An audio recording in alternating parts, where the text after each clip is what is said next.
I am so glad you convinced me that the family car should be the Defender 110. It is so beautiful inside. It's so comfortable, and it just feels indestructible. Yes, it really is. I've been waiting a long time for the new model to come out. The Defender 110, I'm telling you, it's my favorite car of all times. It's my third one. You know, I have stories of going off-road. The guy managed the group. He was like, what are you doing in this beautiful car? I'm like, I'm going off-road. He's like, are you sure? Because you can use one of ours. And then they look like Mad Max cars. I'm like, no, we're going to do this. And he was shocked. Wow. Well, it's great because the Defender has been reimagined for 21st century adventure, and its unparalleled off-road ability, as well as its robust interior, are invaluable whether you're headed towards uncharted territory or just a weekend of exploration. The Defender 110 tackles challenging surroundings with absolute confidence. The SUV conveys strength outside and in, featuring peerless technology like an intuitive driver display and an award-winning infotainment system. That's my favorite part, to keep you connected no matter where the journey takes you. Adventure is unique to everyone, and so is the Defender. Choose from the two-door Defender 90, the four-door Defender 110, or the larger Defender 130 with the ability to seat up to 8 passengers. You'll find uncompromising performance in all three. So pack up and go even further with the Defender 110. Learn more at LandRoverUSA.com/Defender. This isn't your average business podcast, and he's not your average host. This is the James Altucher Show on the Choose Yourself Network. Today on the James Altucher Show. I think that I felt that there could be performance in every man, that every man could perform his life or his situation or his trauma or his successes or his failure. We're troubled people in a troubled universe. We have to find our way. And how you find your way through the tragedy. It's all tragedy, wouldn't you say? It's more tragedy than comedy. Of course, yes. You knew what would be both important and entertaining to the viewer, and I think that's why you have 26 Academy Awards. The autopsy shows were great. It's really hard to have a vision that nobody ever had before that then becomes successful. But that's the only fun for me. To me, autopsy was the darkest, because to see that your body was chopped meat, I realized we were made of chopped meat. I realized that what was human was consciousness only, that the rest of us was just matter. That changed my life. That autopsy changed my life. Yeah, it changed my life. I just saw the human body for what it was. It was this miracle of plumbing. It was incredible. It had pipes and it had organs, and it was like, I mean, I hate to say this, it was a little bit like my toilet or my stove. It was just incredible. So the only thing left was ideas. The only thing that could possibly lift you from material things was imagination. Well, let's find out. Why aren't you running HBO? I'll tell you why I'm not running it. Can you say vagina here? Yes. That's why.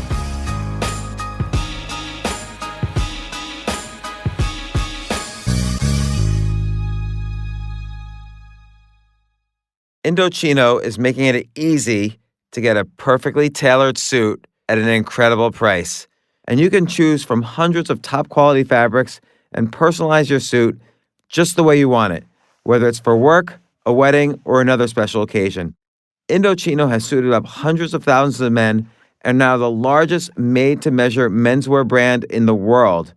Now, the James Altucher Show listeners can get Indochino's best deal ever at $359 for any premium suit when you enter the code JAMES during checkout.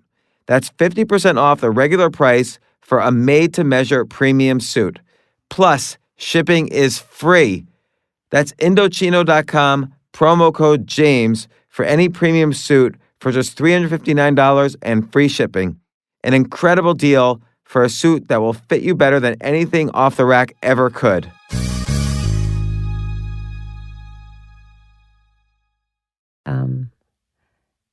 But I always knew I could do the next thing. Yeah, but I never pushed for it. Why do you think that is? You could easily have used your eye to do all the original programming, to do I all know, of but the... why didn't I do it? Maybe you just love the documentaries. No, that's not true. Then why didn't you I mean, you don't know what it's like to be a woman in this business of my age. I mean, I'm in my 70s. I'm an old lady. And the thing is, I watched people move up. I started with everybody. I couldn't have run Time Warner, but I think I could have run HBO. Totally could have run HBO. HBO is a real brand company. That So was if building itself from the inside up, Right. not from the outside in. Which means the brand itself, I'm looking at HBO. You were the brand. Am I that fat? No. HBO was a lean machine. So you and Michael Fuchs were HBO. Yeah. And that was where the brand came from. But I'll tell you the difference. Michael had the arrogance that men have who are successful. And I had the timidity that women have that are good at what they do. But it wasn't timidity. It is timidity. But I was afraid that I would lose what I had. You had maybe an eccentricity that someone like I didn't wear a suit and Jerry tie. Levin or but I didn't Jeff wear Bewkes. a suit and tie. That's why I've decided to wear the same clothes every day. It was hard to promote a woman then. Very difficult. The only way I made more money, and you never make money at a company really. Yeah. You have to break out and do your own thing, which I never did. But I think the only way you get a promotion is when there's any kind of tumult or any kind of revolution, and you know they can't lose you, then you go and ask for more money. And then you ask for a promotion. But you never ask for their job. Yeah, no one wants to ever pay anyone more than they make. That's the rule. Never. You could have included that in your 5 rules. So my 5 rules were tricky because I didn't really go full force in my rules. Well, we'll add to them. You should write the rules. I thought I should write an addendum. I should write about Harvey, and I should write about advancing. Yeah. Because it's a different world now for women. I think that the whole Harvey experience has cleaned the slate to start all over. And it's been happening in every industry because it happened in Silicon Valley also. It's a lot of, I mean, nothing as serious as Harvey. What do they want from us? It's not our fault we have a vagina and a womb, is it? Well. Are you blaming us? No. Okay. I'm the last person. I can't hold on to a wife, so. Well, maybe your wife doesn't want to hold on to you. Maybe. Yeah. But I think I'm a good guy. You do? Yeah. But maybe you're too smart for a wife. I don't know. I want a wife. You do? Yeah. I know a very brilliant woman who said to me, I told her what I was doing today, and she said, is he married? And I said, I don't know. I don't know anymore. She's lovely. What's your name? I won't tell you. All right. And we're on. I'll give you her number at the end. That was all recorded too, so we're keeping that. I on the don't podcast. mind anything. I'm uncensored. Same here. I once had a boss who said to me, you never have an unexpressed thought. And I said, is that a good thing or a bad thing? And he said, I'm not sure. Well, I think it's a good thing. Well, because you have the same thing. But also, I know from my experience with you. So I'm going to introduce you. Okay. Everyone's listening. So this is a special day. Out of all the hundreds of podcasts I've done, I've got the most incredible guest who's a personal hero of mine, Sheila Nevins. I'm going to give a big intro, Sheila, so hold on a second. I'll listen. I'll actually just say hi You for a won't second. embarrass me. Well, first off, you wrote a book. Yes. But I'm going to get to the book in a second. I want to describe why people should read this book. Among many, many things, I think you're the inventor, the creator of reality TV. There's been now 1 billion hours of horrible reality TV out there. You actually were creating good reality TV, and everything I think sort of spun out of that. You've run HBO documentaries for decades. You're the president of HBO Documentary Films. You've won 26 Academy Awards for documentaries you've produced. Everyone has seen some documentaries that you've produced because there are so many incredible ones. You know what my favorite documentary was on HBO ever?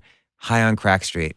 Great. It's a great one. Great documentary. And then Taxi Cab Confessions, of course, the very first episode where it ends with the violin and the cab. Wasn't he great? We found him at Port Authority. That was a poem. Wasn't he the great? It was a poem. Did you ever see the one with the mortician who talked about people who defile dead bodies?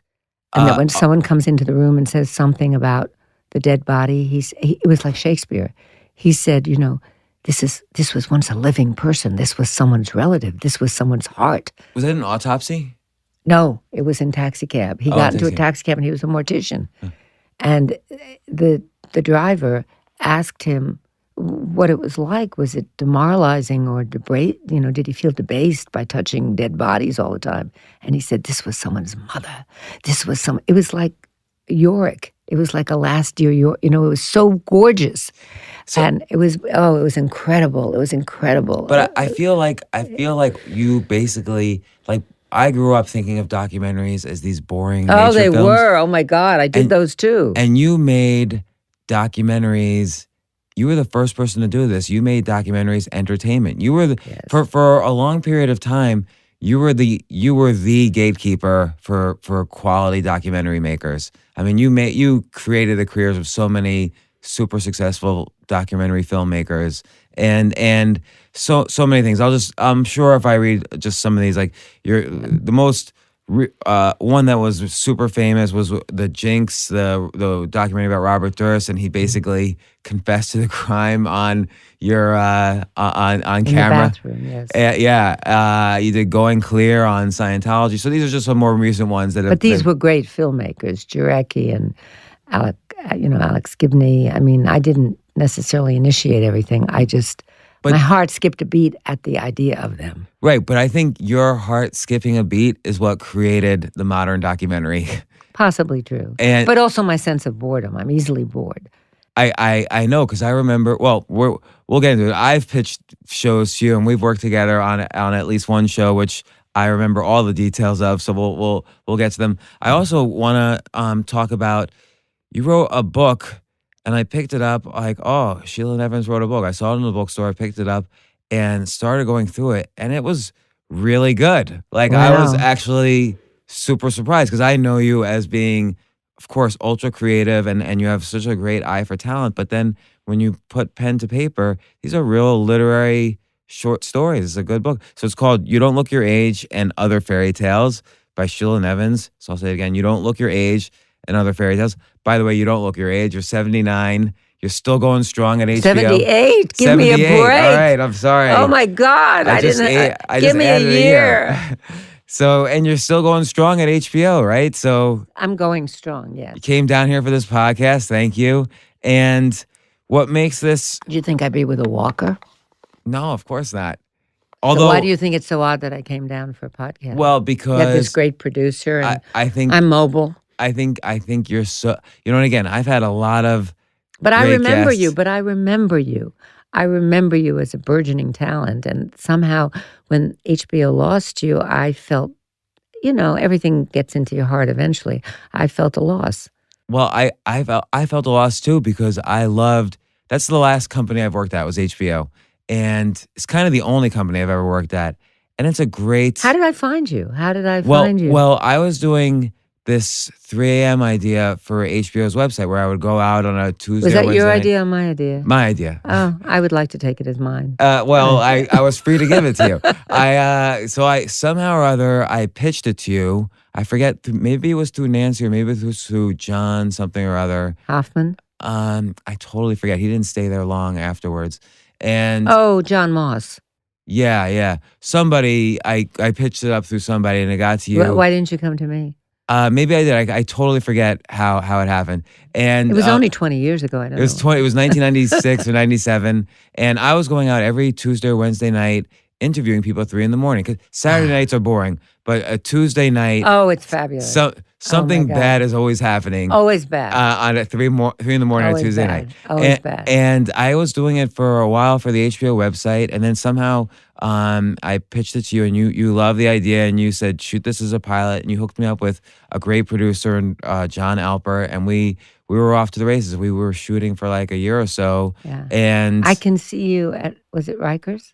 Yeah, Rikers. We went with to guys coming off a bus. Yeah, that was a beautiful segment. We were doing like homeless kids in the East Village. We were doing male prostitutes in the meatpacking district back when it was a meatpacking district. Yeah, and we had guys with shopping carts putting bags in it of food from garbage cans. Yeah. It was great. I can see it. You and then we showed you the first half. You loved it. Gave us money for the second half, and I'm not blaming anyone. I think John was excited about getting his friends playing hockey at 3 a.m, which wasn't quite the He's same still essence. Excited. Yeah, I'm sure. About his friends playing hockey. And you didn't like that segment, and your quote was I'll tell you the quote because it's really funny. You said for material, and you were totally correct. for material like this, you either have to show somebody, you either have to film your neighbors fucking or someone shooting their mother while naked. And that sounds like me. And you were right. So we didn't quite make the cut for the air. I wish we had more chance to do it. Well, I think it was a good idea. I think if 3 a.m. was sort of a witching hour for me, because if you don't really go out at 3 a.m. because you're scared. So I thought there would be scary things at 3 a.m., things that were hidden in the other 21 hours of the day. You know, there would be something from like 2:30 to 5:30 that would be the mystery of the city. I would uncover something really dark. I wanted something dark in the real world. Prostitutes going home, you know. And we had all that. You did have it. You did have it. Yeah, and then I don't know what happened with it. I think maybe it was a little raw for the establishment then that I was working with, because I don't think I'd done real sex yet. No, you had done real sex. And I was doing it. Yeah, and you were even thinking of it. You told me you were even thinking that maybe this, because real sex was sort of was already played out a little bit at that point. Tired, and you were thinking maybe this would replace it. I think I made a strategic mistake, and I'll tell you what it is. Yeah. I had another idea, and I didn't pitch it to you. Well, now's the time. Well, I pitched it at that time to HBO Independent Productions. Dave something or other, his last name starts with a B. Baldwin. No, Bartsky, I want to say. I don't know. Anyway, I don't think you like that I pitched it to another division. You mean that doesn't sound like me. And what it was called, I called it Blind Date. There's since been another show called Blind Date. And it was, I would wire up a restaurant, and I had a friend of mine ask guys out on blind dates, and we would record the date without the guy knowing. And I think you thought it was a little mean. Well, it was mean that I don't like to be mean to my subjects. Yes. I don't like them to know something I don't know. I want them to teach me something I don't know. You see the That's difference? Really interesting. No. Explain the difference to me. Well, I mean, I think the person has to go into a docu with almost the total information of what the truth is of that docu.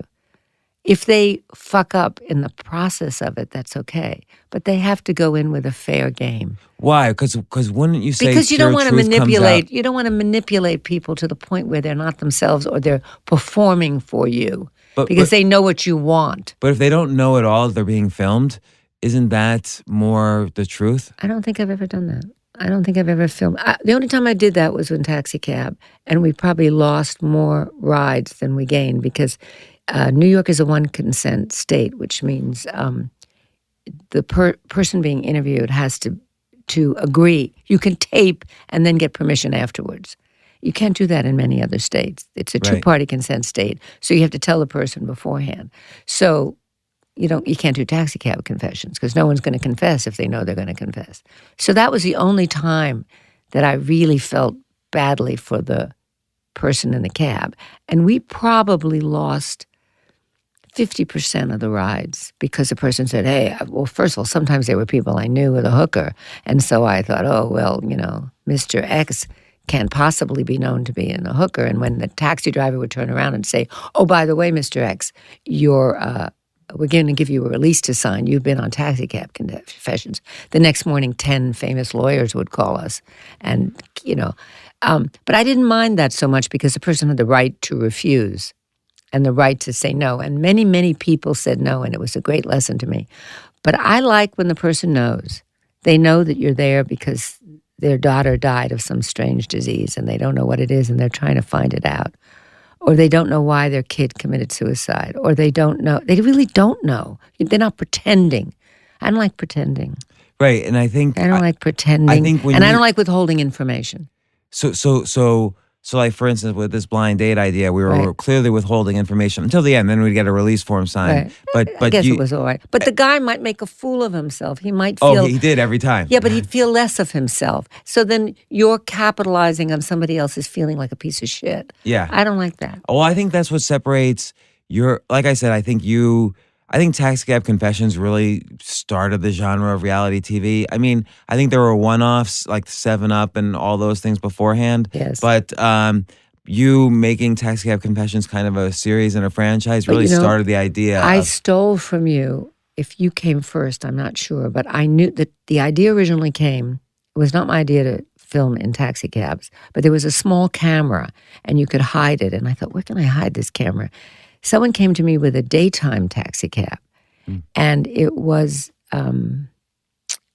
so boring. I mean, it was, night is where everything happens. No, and because of 3 a.m., and I don't know, I could be doing the dates wrong, but there was something mysterious about dark. And this film was in light because they were making a PG-13 kind of syndicated television show about people who take taxis in New York or whatever. And it was too cute, and it wasn't right. And then somehow I was infiltrated with the darkness, and I thought, if we take that taxi and we go out at night, maybe we'll get mystery and sex. And we did. Well, I think that's what you did for documentaries. You took it out of I took it out of daylight. Yeah, you took it out of let's find weird ants in the Amazon jungle. No, I hate ants in the Amazon. And let's I think you really explored the darkness of the American dream. I loved darkness. Through all of your documentaries. Yeah. And the American nightmare, not just the dream. And I remember going into your office and you were kind of... I mean, you love me. Yeah. I want to take you home. When I'm feeling... If I had you, I wouldn't need a psychiatrist. You were funny enough, you were lying on your couch one time and just looking for a psychiatrist. Just like everything you would say would be like you knew what would be both important and entertaining to the viewer. And I think that's why you have 26 Academy Awards for producing all these amazing... But not only good 1,700 documentaries. 1,700 documentaries, yeah. No, I haven't been part and parcel of every one, but I put my finger on everything. Sometimes one finger, sometimes two, sometimes a hand. Sometimes my whole body, I just squeeze it to death. It depends. It depends what it's about. I mean, I think you have this real eye for identifying... I don't know, and you still do, for identifying what is talent, what is entertaining. How did you get that? How did you get so smart? So how did you get so smart? No. Well, I've followed people like you. You did not. So yeah, if I followed, did. then I'd be as rich as you are. No. Who knows how rich you are? I don't know. I'm not as rich as you are. We'll compare bank accounts later. I want to see your bank account. I'll show you mine. I bet you I never. feel like this is were you like ever in a Christmas club? You know those stupid Christmas clubs? No. Because you're too young. But I used to put, I think it was $10 a week. No, it was $5 a week. And then at the end near Christmas, you could take it out. And one day I realized I wasn't getting any interest on it.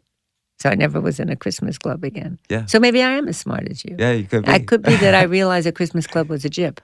I mean, so how did it all start? How did you? I know you were on and off at HBO for a while. Okay. How did it start? Okay, so and by the way, how far back do you want to go? To my birth? No. I want to also just say, between you, HBO was like this nexus of talent that then spread to the rest of it. Original programming didn't exist until HBO, right. And then it's suddenly now every channel has it. In large part because people from HBO ended up at absolutely. Matt Blank created all the original programming at Showtime. Frank Biondi off to Viacom. Yes. Even Chris Albrecht at Starz. Yes. Even the people who make House of Cards. Colin Callender. Everybody. Where's Colin Callender now? He's making millions of dollars. He's working with J.K. Rowling. He's doing the Harry Potter thing that's coming into town. Okay. He's a good guy to talk to. Yeah. Tough. Oh, did we fight? Tough, but so smart. And he was able to bring theater into television. And my background was theater. So it seemed to me that the common man was his own performer, that I didn't need an actor to tell his story. Yeah. Since all fiction would be based on fact anyway, where are you going to get your ideas from? Unless you're doing some science fiction thing, and then it's about daydreaming outer space in some way. But I think because my background was theater, I'd gone to the Yale Drama School, I majored in directing, I'd been at the High School of Performing Arts, I was a dancer. I think that I felt that there could be performance in every man, that every man could perform his life or his situation or his trauma or his successes or his failure. And I do have that success. But I like to know what people do. I like to know what school they went to because I think that everybody, not everybody, I mean, there are boring waiters, but there are sometimes in the 10 waiters that are in a restaurant, one that has an extraordinary story. Extraordinary story. Maybe he's stealing. Maybe he's not reporting all his tips. Maybe when at the end of the day, when they divide them among the 10 waiters, he doesn't take all the money on the table. Everybody has a devious side. Everybody has a magnanimous side. We're troubled people in a troubled universe. We have to find our way. And how you find your way through the tragedy. It's all tragedy, wouldn't you say? It's more tragedy than comedy. Of course, yes. I don't know, does Shakespeare Well, write even more comedy tragedy? is tragedy. Comedy comes from tragedy. It comes from the happy ending of what probably in real life could be a sad ending. I mean, comedy is almost a safe way to discuss tragedy. Yes, So it's I a way think for so. people to release that tension and anxiety inside themselves through laughter. The saddest people are usually comedians. I The mean, most fucked up people are usually comedians. Think about HBO's brand in the beginning when it was you.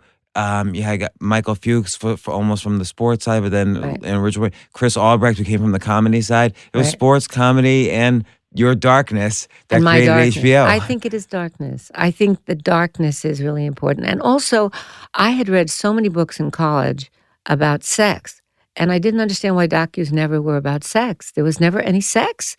It was always like PG-13, or for 1%, I don't mean financially, but intellectual. You had to be smart. You had They to were read, boring. You had to read the front page of the New York Times. Oh, apologies to my friends at the New York Times. You had to be in with the day. You couldn't be in with the experience of being alive. And I thought it was a great opportunity. I saw that the narrative movies were doing very well, like Bob and Ted and Carol and Alice was about divorce and swinging. I thought, divorce and swinging. Why am I doing Winston Churchill? Doesn't make sense. Nobody's watching Winston Churchill. Everybody's watching Bob and Ted and Carol and Alice. Well, and you said in one interview that you would look at what the popular movies were because that's where you would clearly there was demand. Yes, but I'm so competitive that I didn't want anyone to win. And I would look at these ratings we had then. I think you were there then, called TSS, Total Subscriber Satisfaction. We were too small to have Nielsen's. And I saw sex, violence, dark, me. Sex, violence, dark, Sheila. And I thought, why can't I migrate those ideas into, like Jaws was very popular, and I thought it was a brilliant movie, and I thought, why don't I scare them? Why don't I scare them, real people? Why do I have to tell them that Winston Churchill's father didn't love him? Why do I have to do Hitler's Youth? Somebody else can do that. I'll do Scare. I'll do Jaws. I'll do Being by the Beach and not knowing, all these terrible things that can happen. I'll do The Birds that pick up your dog and take it away forever. I'll do that. I won't do good and sweet and kind and intellectual. And I didn't. I don't do good and sweet and kind and intellectual. No. I do hot and saucy and Although you were mean. You I were love head of mean. HBO kids programming for, you probably still are. Yes, and you want to know why? I'll tell you why. Because my first job was to write a script for Sesame Street. And I didn't know that. yeah, my very first. I wrote scripts. It was fun. And then I worked on a show called Feeling Good for them, and it was okay. I'm sorry, Joan Cooney. She was one of my great mentors, if one has a mentor. But the point about children was that I felt that they were getting gypped by the kind of programming that was out there. It was all Twinkle, Twinkle, Little Star. So I did something called Brain Games, in which the audience would participate. There were no computers then, so you had to say what was wrong with this picture. So Ben Franklin was, doing something legislative, banging his thing, and an airplane would go by, and the kid had to yell out what was wrong with that picture. And a lot of them said that he was mean. But many of the smart ones said there were no airplanes then. So we did this thing called Brain Games, and it was so much fun because we would sneak in all kinds of strange things that shouldn't be in the picture. We called it Who's'em whatchamacallit. We did a lot of stuff. I thought instead of buying other people's brands, you could create in your brand, as you have, your own ideas. There are two ways of business. I've never been to business school, but I've always thought to myself, there's two ways. One is you buy other brands. I saw that in something called Tapestry and reading the Business Times, I don't know why. And it was like 4 companies that all got together under one umbrella. And then I thought, that's sort of like HBO today in the sense that we buy Vice and we buy Sesame Street and we buy other people's brands and incorporate them into a brand. That's one way of being successful. I never understood that. I thought you take the brand, you're a business person and a creative person, you take the brand and you create your own brands within it. Well, You know? it seems like buying the other brands is the lazy person's way of doing it. I don't know if it's lazy. It's for sure.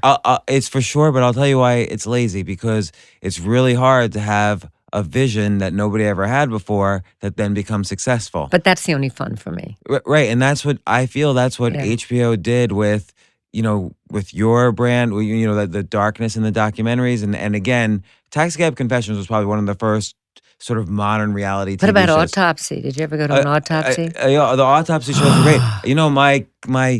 So I left HBO to do a website development company. We made the website for Autopsy. So I watched every autopsy. Yeah. But the thing is, to me, Autopsy was the darkest, because to see that your body was chopped meat.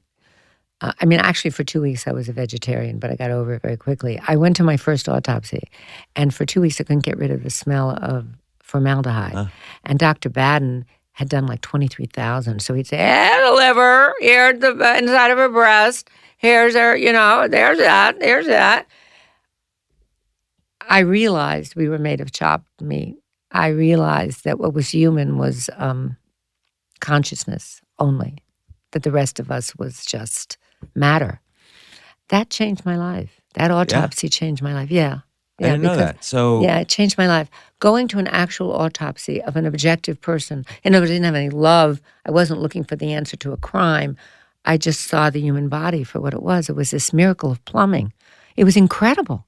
It had pipes and it had organs, and it was like, I hate to say this, it was a little bit like my toilet or my stove. It was just incredible. So the only thing left was ideas. The only thing that could possibly lift you from material things was imagination. Let's stop to take a quick break. We'll be right back.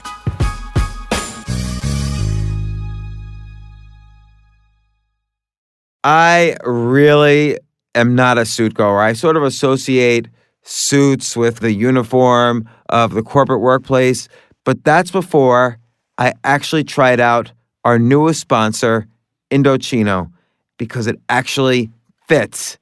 The reality is, when you get a custom-made suit, it actually makes even me look decent and not as much of a monster. Trust me, trying a made-to-measure suit will change the way you look at clothes, and probably even the way you look at yourself, too. Here's how it works. Visit a showroom or shop online at Indochino.com. I went to Indochino's store here in New York City. They measured my chest, my arms, my legs. It's a good thing I'm not ticklish, but I'm a professional. Pick your fabric. Choose your customizations, from lapels to pleats to jacket linings and more. Me, I do not like pleats, if you're ever thinking of a gift. Submit your measurements, place your order, and wait for it to arrive in just a few weeks. Now, the James Altucher Show listeners can get Indochino's best deal ever at $359 for any premium suit when you enter the code JAMES during checkout. That's 50% off the regular price for a made-to-measure premium suit. Plus, shipping is free. That's Indochino.com, promo code JAMES for any premium suit for just $359 and free shipping. An incredible deal for a suit that will fit you better than anything off the rack ever could.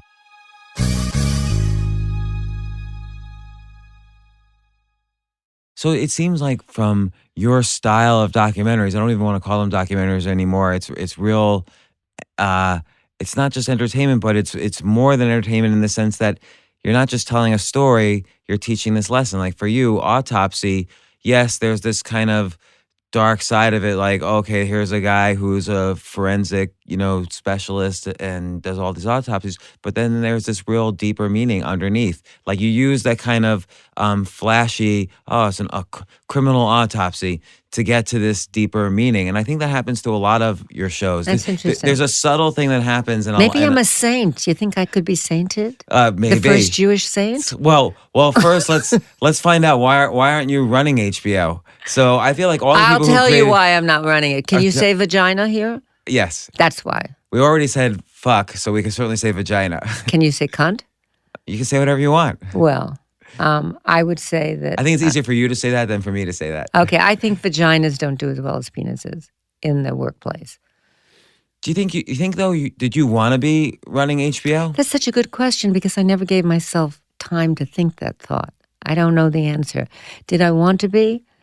Probably not. You're probably right. I probably began to love real people and realize that they had the potential to do extraordinary things. And I think that I knew how trapped they were by mortality, and that in that short span that we all have, that they wanted to make something of themselves no matter what they did, or they wanted to deceive someone, or they wanted to murder someone, or they wanted to love someone. Right, telling those real I stories. love it. I love that. I think I got passion. hooked. I think when I started, I wanted to rule the world. I think when I drew the circle around docus, I saw that they were forever, and that there was the potential to do sex programming with real people, and hot programs. There was an attempt to do murder. There was an attempt to do goodness and religiosity. And I mean, look at Scientology. Look at how you can be misled into thinking, because you are so guilty about who you are, that you can be misled into this craziness. Smart people. And so that's telling those real stories. Yeah. You can't really tell through fiction. I don't think. Never. And the point is, once you get trapped in the reality hole of exceptional behavior, you can't really step out of it. I think that, as much as I'd like to blame my vagina, I don't think I can. I think my mind said, oh my God, it's like I keep thinking of Treasure Island. I unburied this treasure of human experience. I'm not going to give it up to fiction. I think that's probably the truest I can be. And also, you didn't want to give it up to management. So, well, I didn't. I was free for a long time to do whatever I wanted to do. No one's going to touch you on No HBO. One wants to touch me. No, they don't want to touch me. I must be like a leper. I'm a successful leper. No. Are lepers ever successful? Maybe ones that Did you Jesus ever read, touched. like in somebody's book thing, once a leper and now, president of, No, I don't know. No, because I was I thought untouchable. I was untouchable, but I was hurtable. Why were you hurtable? Because I was very sensitive about my shows. And when someone didn't like them or didn't want to do one, someone I might work for, I suffered. I felt badly. But who, after, and this gets into the weeds a little bit of HBO's background, but after Chris Albrecht, who could possibly make a decision that would override you in terms of like money made the creative decision. Money makes decisions. Yeah, but your stuff made money. Yes, I know. But if you looked at the money and you said most of it should go into fiction and not enough into the real world, or that the real world would mean fame, famous people, not ordinary people, that's an executive decision, and it's perfectly fine, but it leaves out the common man. But I don't think even people realize how many of your documentaries influenced HBO's most popular TV shows. Like, I remember Five Corners created The Wire. Yeah, I think Nobody that's knows true. that. And also, Oz was created from our prison shows. But no, I don't think anybody knows Maybe that. 6 Feet Under came out of Autopsy. I don't even know that. Maybe that was true. Maybe, but Carolyn's so smart, she could have figured that out by herself. No, I think we did stimulate. Look, who knows where ideas come from? I think we did stimulate a certain kind of affection for the future of ordinary people's stories, and that may have led to truthful fiction, as opposed to fiction from the sky, if that makes any sense. Yeah. That it birthed a certain thing. But I mean, I'm not an inventor. I didn't invent the cotton gin. I mean, I like that you love me, but I don't. You may be giving me too much credit. No, but take a look at like what happened. I would say, let's look at both HBO and MTV, because HBO had at the same time, and this is like mid-90s, HBO had Taxicab Confessions, MTV had The Real World, and those were really the first two attempts, very different style attempts Very different. at reality TV. Right. I think, in the modern sense of it. Yeah. And then it kind of, I feel, degenerated more and more into what we now have as reality TV across many shows, but not HBO. You kept it pure on. Well, you see, I don't think that I changed documentaries because they are fundamentally boring. I don't think I changed biodocs because they were always as famous or as good as the person who made it and the person who they were about. I think what I changed was the potential for the average person who didn't have such an average life. I think I changed that. Well, I like think what you I said did before, that. how everybody's I think got- I birthed reality TV. What reality TV didn't. This is what happened. They said, "Hey, HBO's making these documentaries about real people. They're costing half as much as a movie or a situation comedy or a series. We should be doing docus." So then came reality TV. I think that HBO was responsible for reality TV. I think reality TV didn't necessarily have the faith in those people, so they gave them scripts. It wasn't Right. unlike the $64,000 question, which was way before your time, but they gave them the answers. No, I remember the Okay, but they gave the $64,000. answers. So when you don't have faith in the actual material, you manipulate it in such a way that you make it it's no longer a quiz show. It's no longer reality TV. It's reality TV in which the housewife is basically doing a script that's already written for her. She may be using her own words, but they say, listen, today you're going to have to leave Johnny and your kid is going to break his leg. Okay? Right. Now act. But you're real. Right, so Yeah. it's almost like improv reality TV. Yeah. Like you get- And sometimes it's pretty good, but it's always, for me, detestable because I always smell a rat. That's all. So what you're looking for really is you take kind of a high stakes situation, like let's say Scientology, and you go in there and say, look, let's find out the everybody. You have this philosophy. Everyone's got a secret, or underneath any high stakes situation, there's a dark edge we don't know, and the documentary kind of closes the gap between that high stakes concept and that darkness. I think so. I mean, that's why, something like Scientology is so fascinating. And you have to give these producers credit. I'm happy to take credit for the I'll give you moon and the credit for it. stars and all that. But I happen to think that I did not create a lot of these, that I smelled them as good. You created the home for them. I created the love for them. And it was a love-hate home. Hate only in the sense that I respect hate as much as love. I love evil. I'm crazy about evil. What's your favorite? I mean, I know this is a stupid question because you've done 1,700 documentaries, and I know probably people ask you this all the time. They and- do, but I have an answer. You mean, what's my favorite documentary? Yeah, I don't even Okay, wanna ask I'll it. tell you. All right, tell me. Because it happens to be true. And it shows you how crazy I am. About a week ago, I watched it on demand because I'm crazy and because somebody asked me that question. I thought, is that like a fabricated answer? Did you really mean it? I really mean it. Okay, so I saw on CNN about, I don't know, when was the oil spill in New Orleans? 8 years ago? yeah, 7 something years? like Something like that. Okay. So I see this oil spill and I think, it's my job. I got to do something about oil, bad people, corporations. What am I going to do? So I saw this pelican on the cover of either National Geo. And then I can't tell one pelican from the other.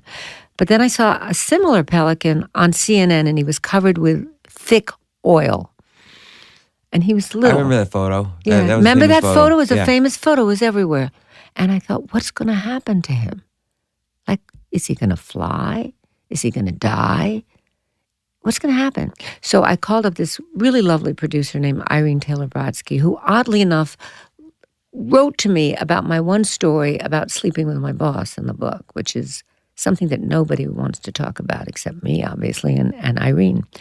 And anyway, I said, Irene, would you go to New Orleans and follow this, find a bird that's covered with oil? Because there's a lot of volunteer groups trying to rehabilitate birds and things. And so she went, got on a plane. She lives in Washington, state of Portland, yeah. She got on a plane, went there, and she said, I think I found a bird. I think he's a baby, but I'm not sure. We took him to the rehab place. Well, we followed that bird for 9 weeks. And first, in order to take the oil off birds, I don't even like pelicans, by the way, but in order to take the oil off, you almost have to use a Q-tip and very slowly, because you don't want to damage the feather, because there's a burgeoning feather there. So, it was kind of like boring in the beginning, because I thought, I'm never going to have his wings back. And slowly but surely, they took the thing off his wings. And he was Pelican 895. We just called him, how's 895 doing? Where's 895? What's he up to? And then he was better, but he didn't really know how to eat, and he didn't know how to fly. So these young kids who are doing this rehab with a lot of bioscientists, I'm not sure the exact bioethanol, but a lot of science, had a lot of birds like this. But we he had on his leg the 895, so we followed 895. We didn't know what would happen. So first he had to learn to eat. You don't know how to eat. You know you're hungry, but I don't know. I mean, I guess if a baby isn't breastfed, it might not know what to do. It would just die. I mean, you have to give it something. So they gave it food, and slowly it learned to want food, and then it learned to eat. Okay, so that was step one. Step two was, how is he going to learn to fly? And so he watched other pelicans kind of fly, and he could fly in a room, but then he would be scared to fly. Is it because he forgot because the oil? He never learned. He was a baby. He was the a oil. young pelican. Yeah. His mother would have taught him how to fly. Yeah. So, I mean, I had to learn, like, pelicans come out of eggs. They're, they're birds. I'm a mammal. I had to go back to school a little bit. Okay, so there was no real film there, except he was better, and he was pretty beautiful. And so we decided one day to put him back on the shore where he was found to see if he could fly. And we were all on the phone, and the guy who was doing the music, whose name I unfortunately can't remember, said, "What kind of ending do you want? I've got the oil spill, I've got the repair, but what is the ending?" And I said, "I don't know the ending. I don't know what's going to happen." So this was before we could stream. We're all on the telephone. Irene is down at the beach. We take the pelican out of his environment, which is sort of a rehab environment. We all get out of rehab at some time. Take him out of rehab, put him on the beach, and watch to see what happens.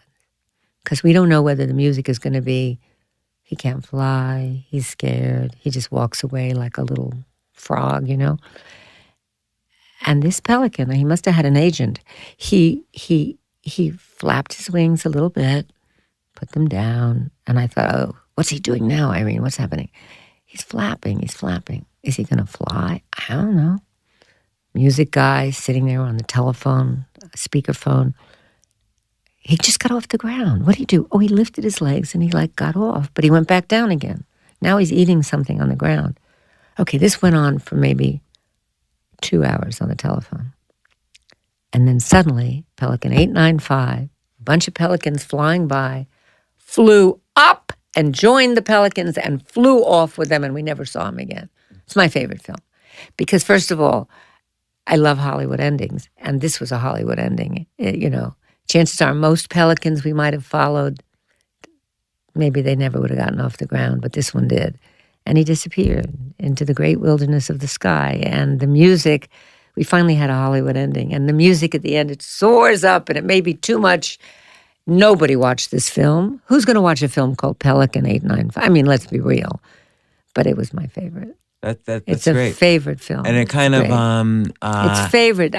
I wish I could find him and thank him for that ending, but again, I don't know where he is. it takes a high stakes story, which is this oil spill, and kind of builds a real story around it. And I think you mentioned before, everyone's got a story. I don't think everyone realizes they have a story. I know, but I'd like to tell them that they do.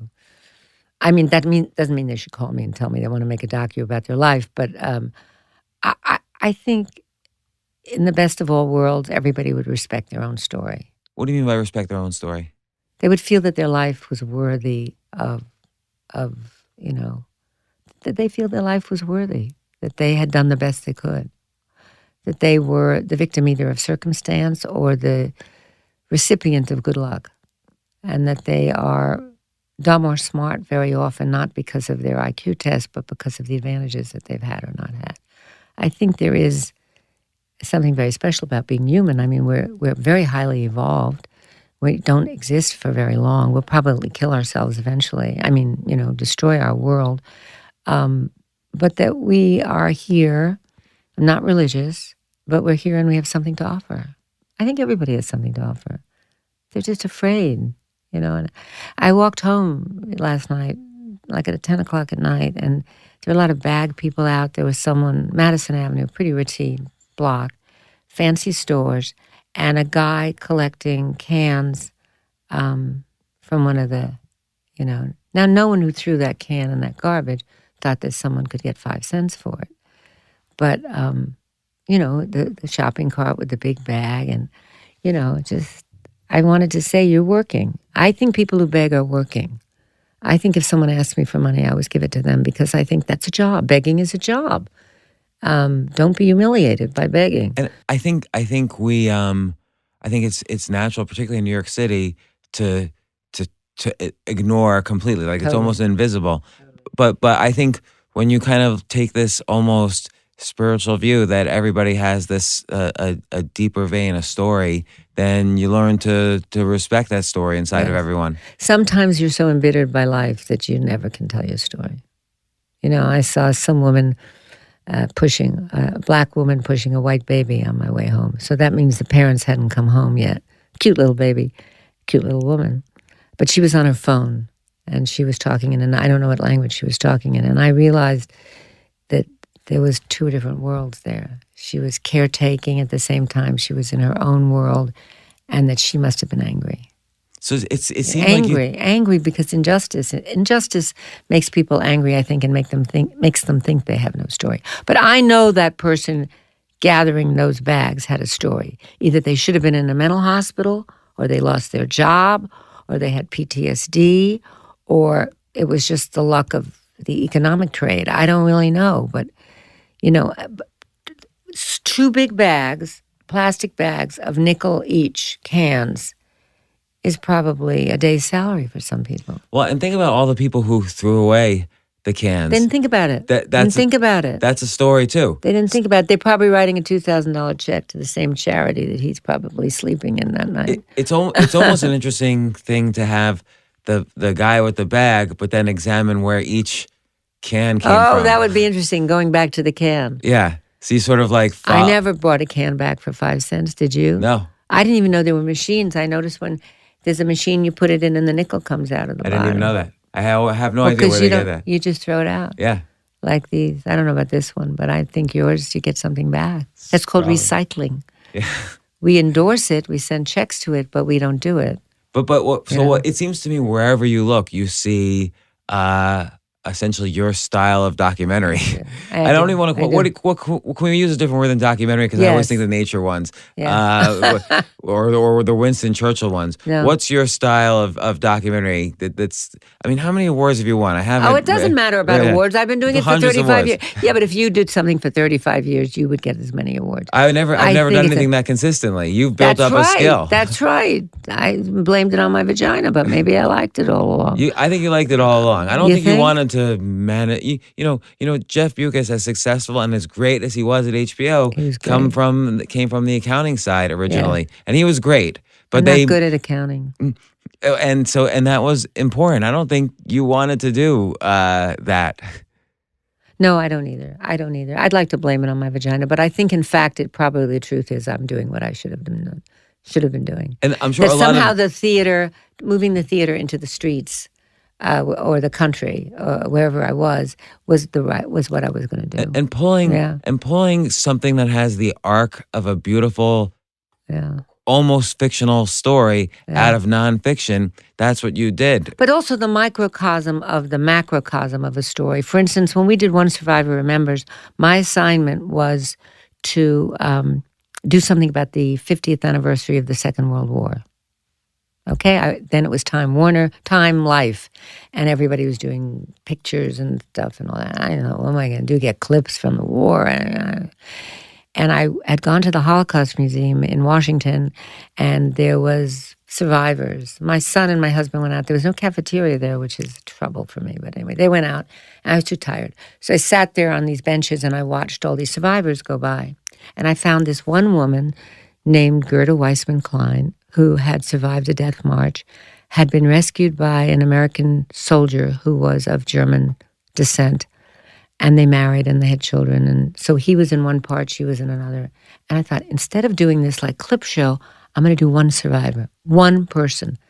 So I came back and I said to Michael, I think we should do just one survivor. I think I found her, this great woman. And he said, all right, he was great at that. He was really great at all right. Not everybody's great at all right. What do you mean by that? He'd say, all right, do it, try it.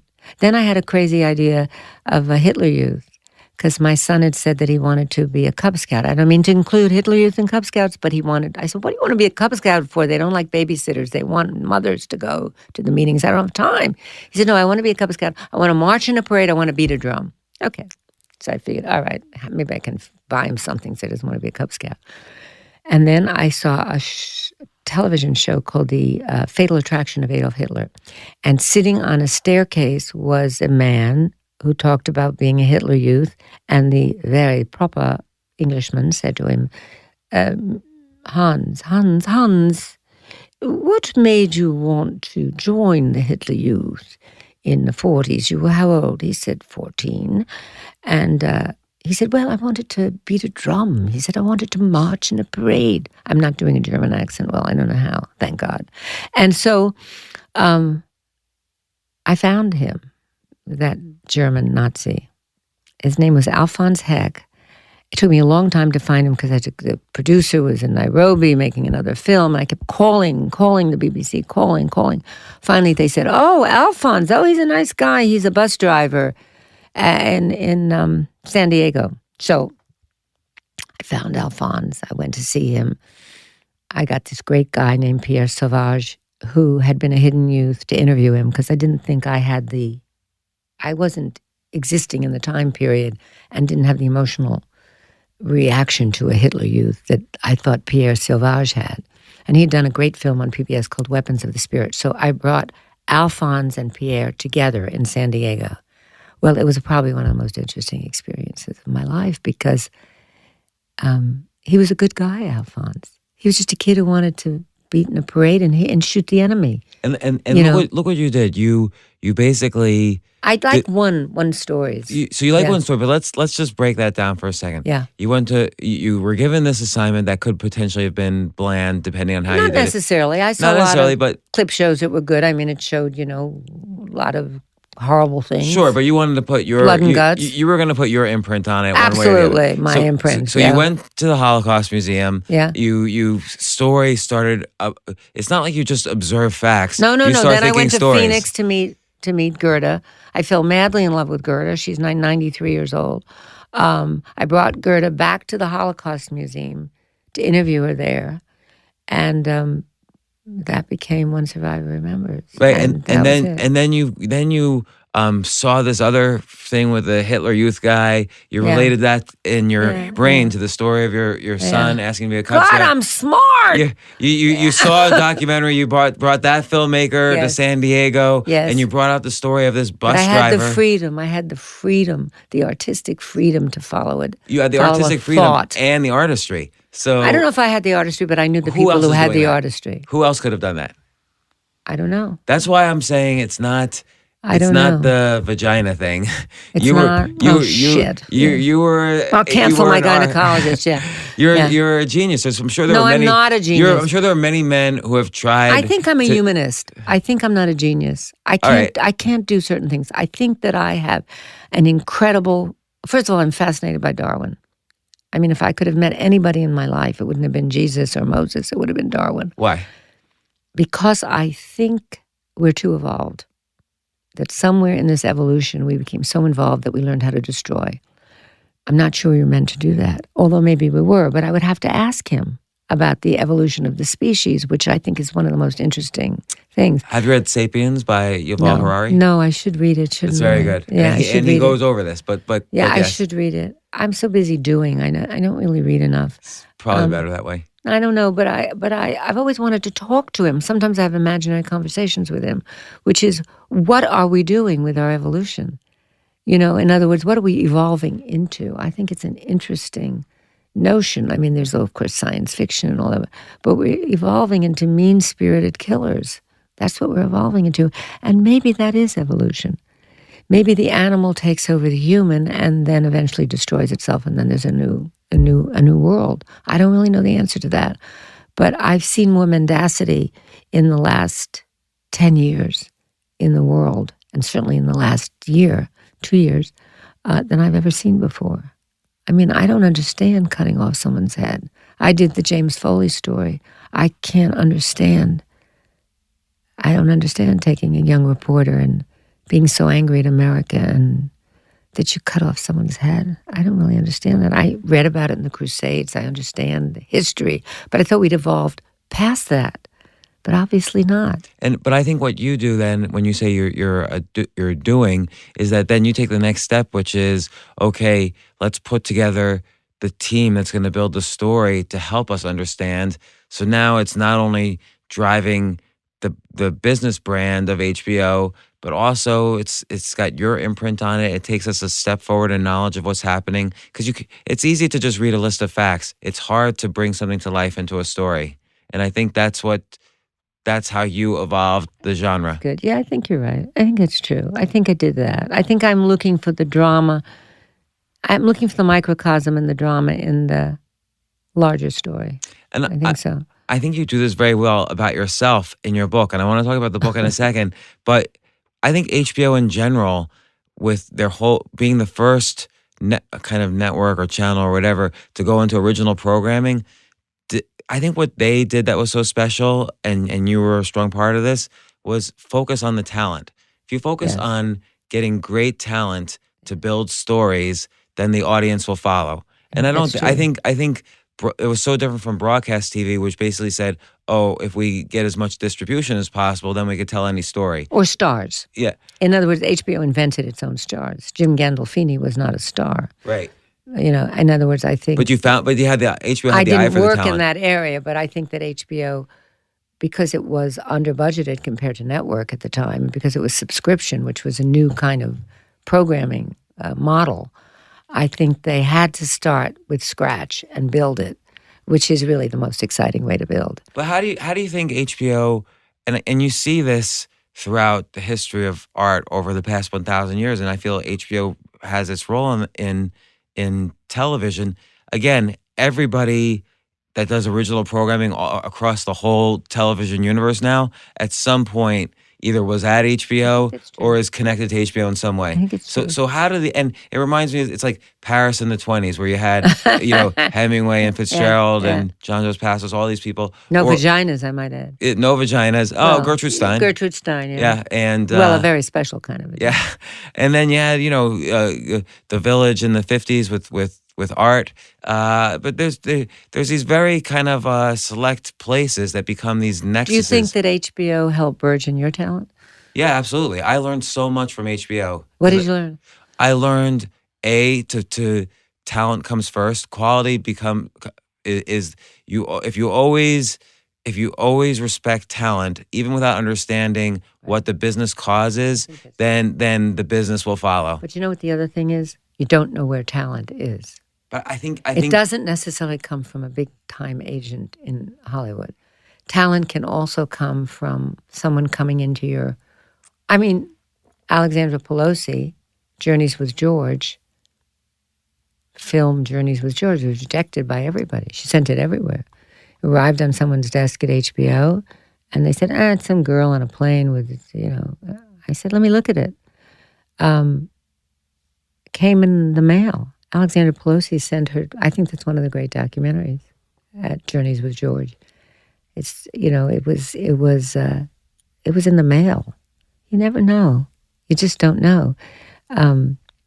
We did a film about a kid who, I can't remember his name, but he decided to go to a assisted living place and live in one of the rooms and watch the death and the loss and the recovery of the elderly people in that place. What was it called? Room something, the number of his room. But it was, I thought it was a great documentary, because you go to a assisted living place, you go to one of those old age places, you're going to visit someone who's your relative. You bring them ice cream, and you try to forget it, right? Try to forget that you might be there one day. He stayed there. He made this film. And again, I think that was brings a great film. That brings this incredibly high stakes story that most people ignore or avoid in their lives. Yes. You brought it to life. Well, he brought it to life, but I mean, he brought it to us and said he wanted to do HBO it. And brought we it to life. Yes, HBO brought it to life because we had the money and the experimental nature to try it. Not everything works. Right. So that experimental nature and kind of that edge that HBO always had that sort of now has defined original programming I think across so. all of television. I mean, and you look at all of the ex-HBO people, like Chris Albrecht now running Stars. Right. Everybody has Yeah. ended up somewhere Uh-huh. running something. Except And me. I'm in the same place. well, yes, but you're still you're like the last person from the original HBO. I'm the still- last one standing. still creating the HBO brand. And what would you attribute what was HBO's secret sauce? I think was not having enough cash to really put a lot of money into programming, which would make it Netflix a very interesting contrast. Having less sometimes gives the audience more.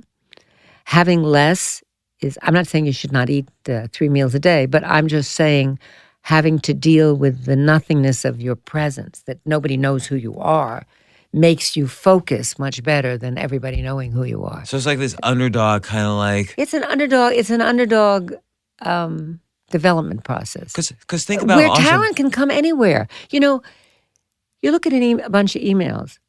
35 of them are like people are known and blah, blah, blah. And then there's some kid who writes an idea and you think, hey, you know, that kid's smart. I want to meet that person.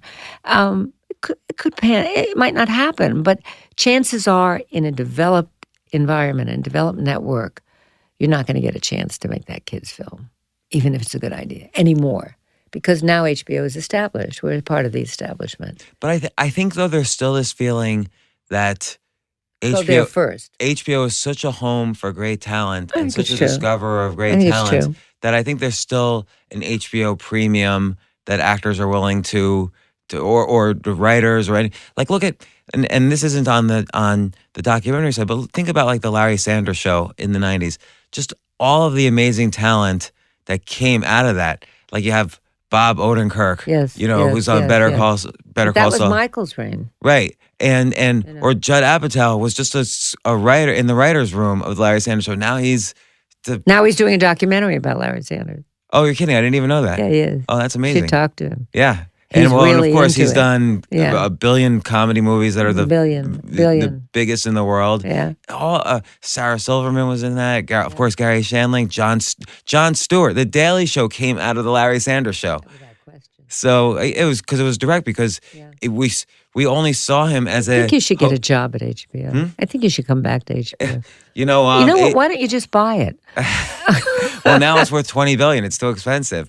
I thought that's what you were worth. So Shit, you mean I came all the way down here early and you're not even worth $20 billion? News Corp tried to buy Time Warner just for HBO. Right. So I mean, what else? Oh, that was interesting. Yeah. Yeah. But we have Vice now. We have other brands. We have Sesame Street. I didn't know that actually. Yeah. We have Vice, Sesame Street. We have other people's brands. Are you happy with that? What do you think? I think HBO is good as HBO. I only think of HBO. And and again, you asked what I learned. I think it's a business school support question. talent. I think somebody has to I really do think it's a very interesting thing, which is, do you get so big that you lose your initial experimental self, or can you hold on to it? I don't know the answer to that. I think I should go. You think it's too late to go to business school? I'd like to know whether you build. I don't think business school is worthwhile. Do you think you went there? No. Okay, so how do you know? Do you build a brand? Do you build a brand from the inside up, or do you build a brand in a mature atmosphere, which it is now, a media atmosphere, by getting brands and putting them in? I don't know. It's been very successful by buying other brands, but every time you buy another brand, I get a pain in my chest. So because I want the brand to come from inside. I want it to be inborn. I think it's just personally what your goal is. So yeah, I guess. If your goal I is guess. you're the head of a company and you want to quickly build it and make a lot of money, you buy successful brands. And you raise name money to do that. talent. And name talent. There are two kinds of talent. So There's Netflix does developing that. talent, and then there's name talent. Developing talent is different from name talent. Developing talent, that was what HBO did. They went to clubs and found, Sarah Jessica Parker playing a dog in a movie in a play. I don't know if it was a Manhattan Theater Club, but I remember Chris coming back and saying, that he'd seen this actress, and that was so many years ago. But we went out. We were talent scouts. Right, and Chris Albrecht, right? Wasn't he? He was like the doorman at the Comedy Store in L.A. when he started out. So he had an eye for comedic talent. And of course, some of the best, comedy series of history have been on HBO because of Chris Albrecht. You had your eye for talent. Complicated man. Yes, I mean maybe everyone. So Michael I think Fuchs is we're a all complicated man. very complicated. So that's another thing about But HBO. it's Michael's dream. If he had been able to play the corporate game, he would probably still be there. He probably should never have made the leap to Warner Music. Never. Because Because Jeff Lucas did a good job too. Jeff was a financial guy. Michael was more of an idea guy. I think the original HBO, and I've told this to Michael, although I don't know that he believes it, the original HBO was Michael's spirit, his sense of irreverence, his, talk back, his ethnicity.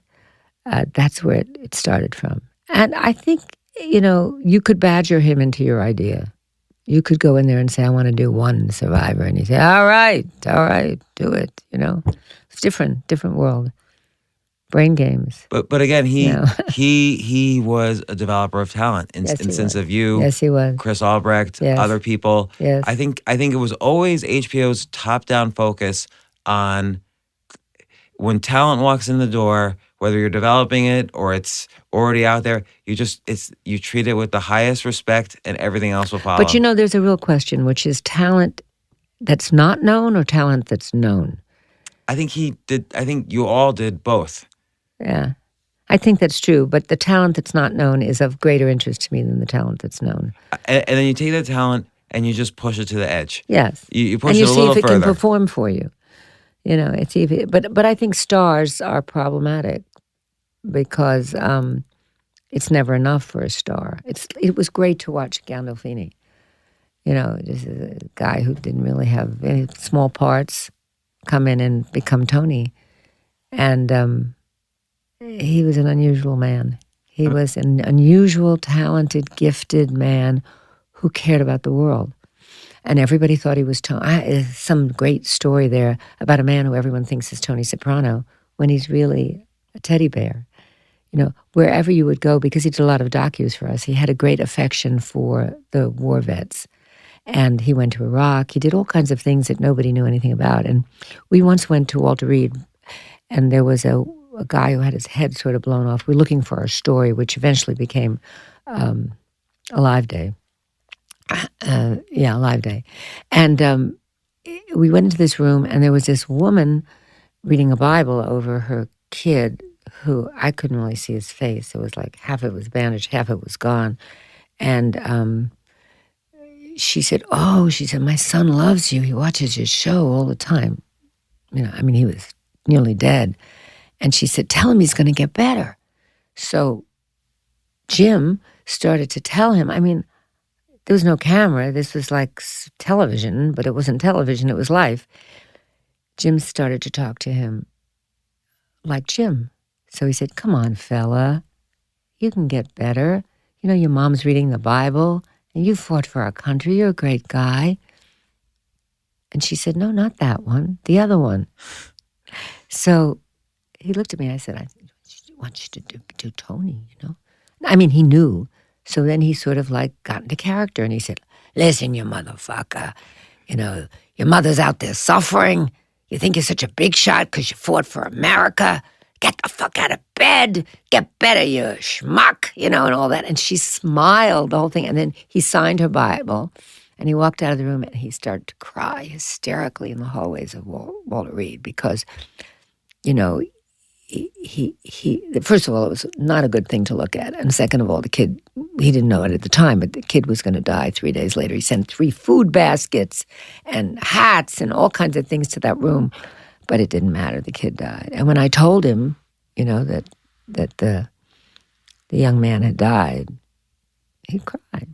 He was a really feeling good, wonderful man. But I don't know why I'm telling you that story, except that was one of the great scenes of real life that wasn't captured. Well, and I think also you're expressing how HBO built this relationships with the talent it developed, so you're able to bring them into all of these other stories. Yes, that's true. James Gandolfini was HBO built this amazing loyalty among its talent. Yes. James Gandolfini being a great Yes. example. We were all at his father's funeral. I remember looking around and thinking, everybody's here. Edie, David Chase, all the big shots are in this little funeral parlor in New Jersey with this little man sitting there dead, paying our respects to James. I mean, we were real people. We're real people. And so We're not fancy. So that brings us to your book, which I'm on the table again. Yeah. You Don't Look Your Age and Other Fairy Tales. And this is where you tell your stories. And Well, I try to hide some of them. So after like just how you were describing like stories as you're just walking home Right. down Madison Avenue, it's like you see stories everywhere. Everywhere. And I don't think most people do that. I think it's a very special skill that you've developed for yourself, and you're able to then with this book. This is a great collection of stories, and some of them are like you sort of fictionalize some of them. You get the sense that everything is either 100% true or mostly true, and I think you fictionalize some true stories. And you're a great short story writer, but also some stories are totally nonfiction. You call yourself Sheila as the character in the story, and the first one is about grasping.